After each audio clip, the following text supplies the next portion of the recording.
While we all play the credit card game at our own rate, how frequently we apply for credit cards can be broken down in a systematic way that works for every single one of us, credit card beginners and experts alike. In this video, I want to explain exactly how I've been able to get approved for all 14 credit cards I've ever applied for, based on number one, the foundational understanding of how a credit score works and how you can maximize your approval odds based on that knowledge, and number two, navigating each one of the lender's application rules, at least to the best of my ability, with the help of my credit card roadmaps. And then at the end of this video, I'm going to give you my recommendation as to how frequently you should be applying no matter what stage of the credit card game you're in. So let's start by discussing all 5 of the factors that make up your credit score and how you can get the most value from each one of those factors, which of course is going to help you get approved for credit cards. The main factor making up 35% of your overall credit score is your payment history. In all honesty, this factor comes down to one fact and one fact alone, and that is that you need to be making your payments on time and in full every single month. Now, what I mean by saying that you need to be paying off your balances on time and in full is that you have to pay off your statement balance by your payment due date every single month. If you don't do this, you do run the risk of having a late or missed payment show up on your credit report, which is actually very detrimental even if it only happens just once. Luckily, late payments are not going to actually be reported to your credit report unless they're 30 days or more late. And if you're within that 30-day window, you can usually either pay the lender a late fee and that helps it get wiped before it gets reported. But once you get past that 30-day mark, if it shows up as a missed payment, that is where you're going to start feeling some pain, and the longer you let that go on, the worse for your credit score. So in order to avoid this, what I do with all my cards and what I would recommend you do is set every one of them to auto pay your statement balance by your payment due date, and you're all set. Now, the second biggest portion of your credit score, making up 30% of it, is your credit utilization. This is one of those things that people do get a little bit confused about, but I'm going to do my best to explain it very thoroughly and quickly here. And the first thing you really need to know is how to actually calculate your credit utilization. In order to get this, all you need to do is take the statement balance on one of your credit cards, divide that by the credit limit on that card, multiply by 100, and there you have your credit utilization percentage. Now, you will have those individual credit utilizations on each one of your cards, but all of those combined do make up your overall or total credit utilization, and that number is important to keep track of as well. Based on my personal experiences and just anecdotal experience from the audience too, it seems that a 1 to 2% credit utilization is kind of the best thing you can do in order to maximize your score in this department. A 0% utilization isn't bad either, but again, what we've kind of seen is that having a small balance report to the credit bureaus is a little bit better for your score than having a 0% utilization. But either way, as long as your credit utilization is getting reported as a very low number, that's a good thing. Whenever I say having a balance report to the credit bureaus, by the way, I do not mean that you should not be paying off your balances in full and carrying that past your payment due date. I'm specifically talking about the balance that gets reported to the credit bureaus, which happens on your statement close date, not your payment due date. So the difference between those dates is usually 25 days, and understanding the difference between the two helps you answer the question of how do I only put 1 to 2%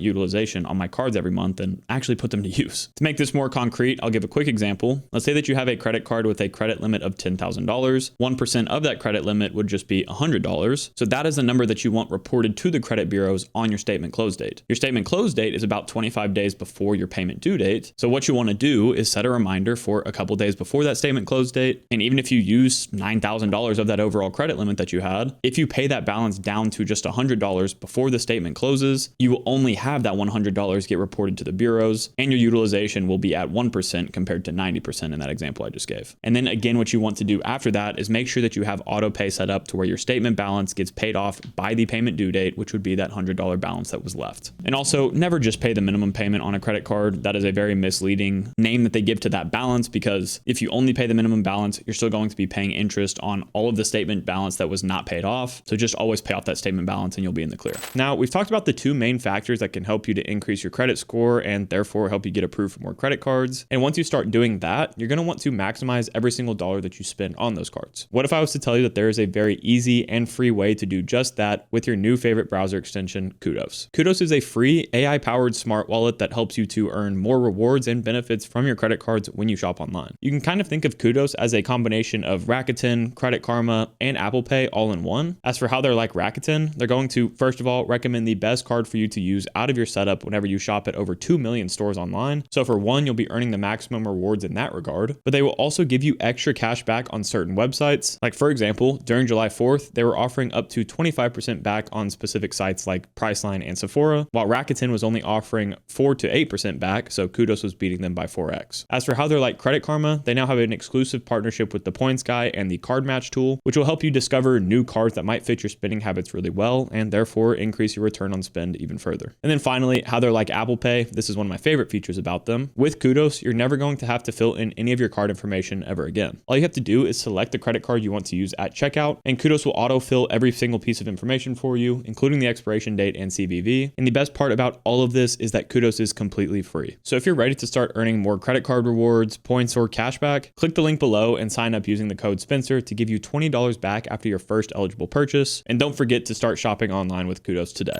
The last three factors are going to be easier to explain here, starting with the length of credit history that makes up 15% of your score. There's honestly not much you can do with this metric besides just keeping your cards open for a long time. And the easiest way to do that in the credit card game is by keeping your oldest accounts active and not canceling them whenever you're done using them. If your oldest cards do have an annual fee on them for some reason though, again, I would not cancel them. I would look to downgrade them to a no annual fee card first and maybe just put one charge on that card every few months. That way that account remains active and can prop up your average age of accounts. Canceling your newer cards or business cards for that matter should not impact this value really at all. So that's usually why I recommend holding off on adding premium credit cards to your setup until further down the line, because those might be ones that you end up needing to cancel if there is no good downgrade path. As for business cards though, those are ones that really don't impact your personal credit report at all, at least generally. So that's why I've made full dedicated videos on how these cards are so powerful for just the everyday credit card user. If you want to watch that video after this one, feel free to do so. The fourth factor is going to be new credit, which makes up 10% of your score. And the main thing that we're worried about here is going to be hard inquiries. This is really the biggest section that our main question of today's video has to do with. So right off the bat, the fact that it only makes up 10% of your credit score should show you how little you really need to care about applying too quickly. Of course, as long as you're responsible with it. Just remember that while hard inquiries do seem really scary and some people do worry about them a ton, they actually have very minimal impact to your credit score overall. So I wouldn't worry about them as much as you may think you need to. For the most part, at least for me, they've only impacted me, say 5 to 10 points on that initial hard inquiry. But even just by using the card for a couple of billing cycles, my score will rise up past the point it was before I applied for the card, as long as I implement smart financial habits with that new card. And the last factor that makes up your credit score is going to be your credit mix. And once again, that makes up 10% of it. Credit mix just refers to the types of credit accounts that you have. So that could be a car loan, a mortgage, a credit card, what have you. And lenders are generally going to want to see a broad range of different types of credit that you have, because it just shows that you can responsibly manage any kind of loan that they're going to give you. However, do not think that this means that you should be going and applying for more loans just to increase this factor of your credit score. For one, it only makes up 10%, so this is really not going to help you much. And of course, every loan that you have is going to generally accrue interest, and you don't want to put yourself in any kind of financial burden for the sake of a couple of points on your credit score. While we're on this topic, a lot of people do ask me how exactly getting approved for a new credit card or applying for a new credit card will impact your overall credit score. So as for the negative ways it does so, as I just mentioned, basically every new credit card is going to add a hard inquiry to your credit report. However, not every credit card does this, so make sure you do your research. But like I said, I do not think you need to worry about these a ton. Certain lenders are more sensitive to hard inquiries than others, but for the most part, even as somebody with 13 active credit cards at this time, this is something I've never run into an issue with. The other negative would be that your average age of accounts is going to decrease, but other than that, really everything is good. For one, your utilization will probably drop pretty heavily whenever you get a new card added to your portfolio, and that is because your overall credit limit is going to be higher. So as long as your spending habits don't change, then you have more allotted credit to you while spending less of that overall credit limit, therefore decreasing your utilization, and that's obviously a good thing. And also a new credit line is going to make your credit mix look a little bit better, so that's a plus. You now have more opportunities to make on-time payments on new credit accounts, and of course you also are going to get access to a new credit card with a welcome offer on it for one, most likely, as well as different credits, benefits, and earning categories that are going to help you achieve your financial goals if you again use them responsibly. So to really summarize this whole credit score section, just know that having a higher credit score is obviously going to help you get approved for more credit cards. At least with most lenders, it seems like Capital One's kind of weird about high credit score people, but that's a story for another time. But the easiest way to maximize your credit score is by focusing on your on-time payment history and credit utilization, which both combined make up 65% of your score. The rest of the factors are all just going to take time, so just don't rush anything. Building a credit score is a long-term game. So while we do want to maximize our score in the short term, just sit back and take a deep breath and implement smart financial habits, and that 800 plus credit score will come one day. Now let's dive into the next part of this video, which has to do with the different lenders' application rules. And in reality, there are so many different rules to consider, so I'm just going to focus on the big four lenders here, those being Amex, Chase, Capital One, and Citi. And it's not even going to be a necessarily exhaustive list. So again, make sure you do your own research before applying with a certain lender, and please build a credit card roadmap like I always talk about, because this will help you stay in good graces with each of these lenders so that you don't accidentally lock yourself out of their cards or something like that. Let's go ahead and start with Chase, because they have the most infamous rule in the entire credit card game, that being the Chase Chase 524 rule. What this rule states is that if you've been approved for 5 or more personal credit cards in the last 24 months, you will automatically be denied for your next credit card application with them. Business credit cards will not add to your 524 account, but Chase's business credit cards are impacted by this rule. And while you can get around it sometimes, just know that this is a hard rule for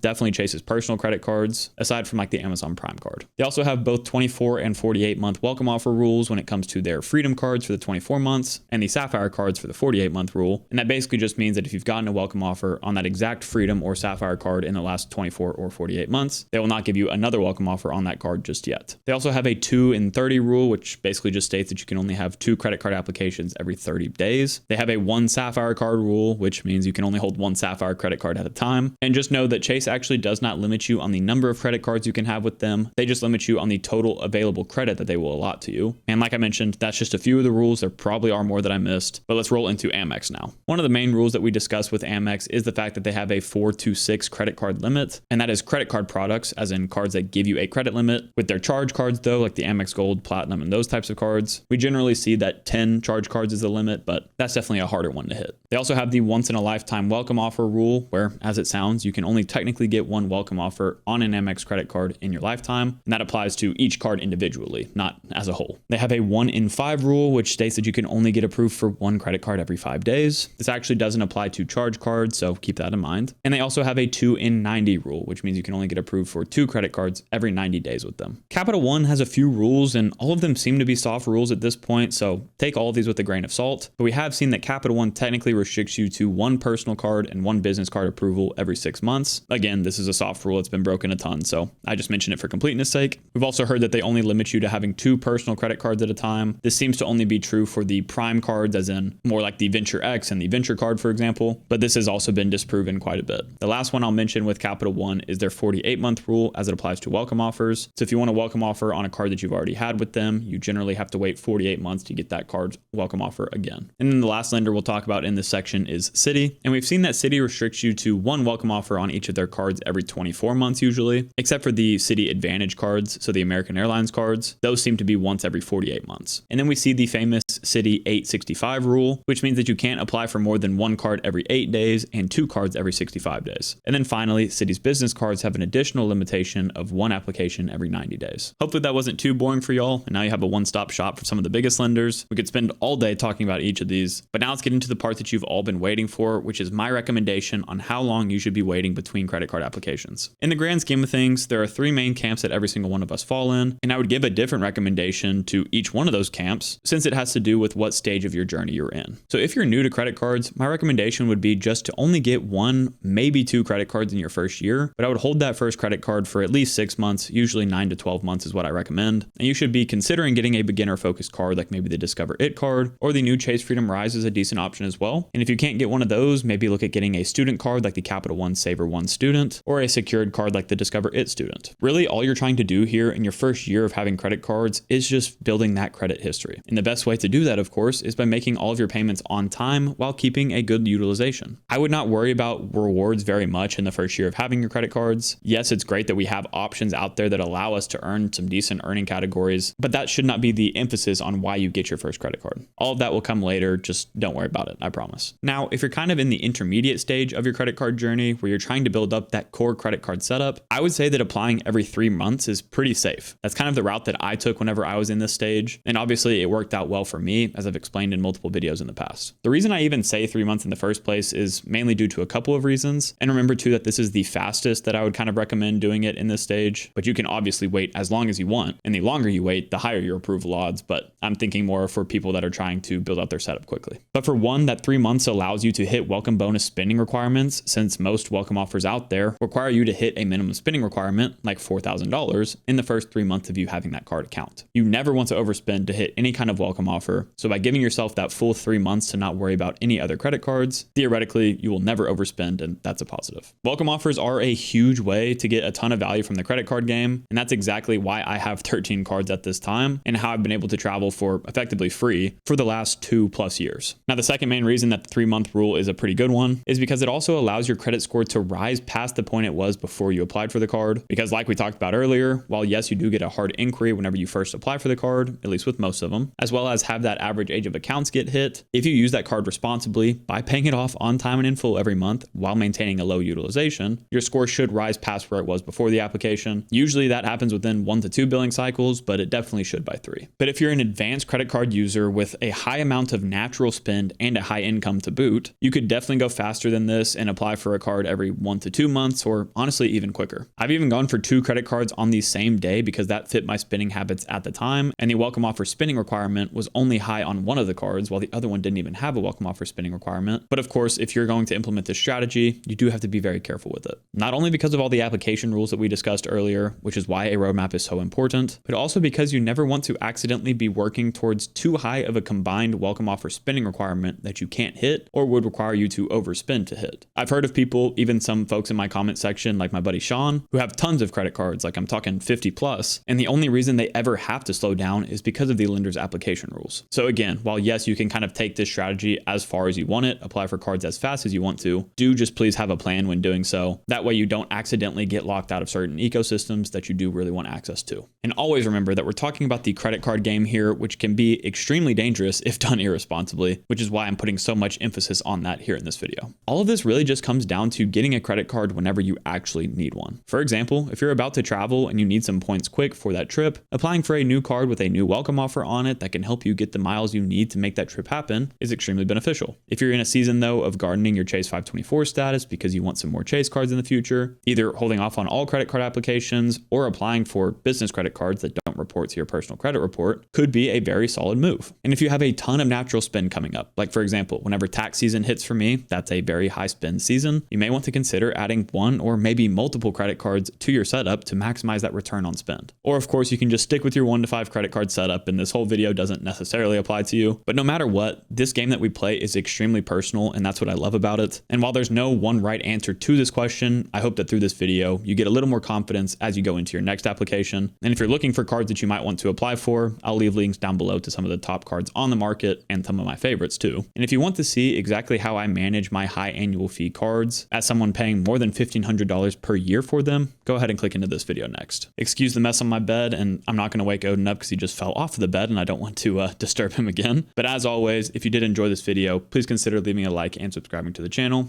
and we'll catch you guys next time.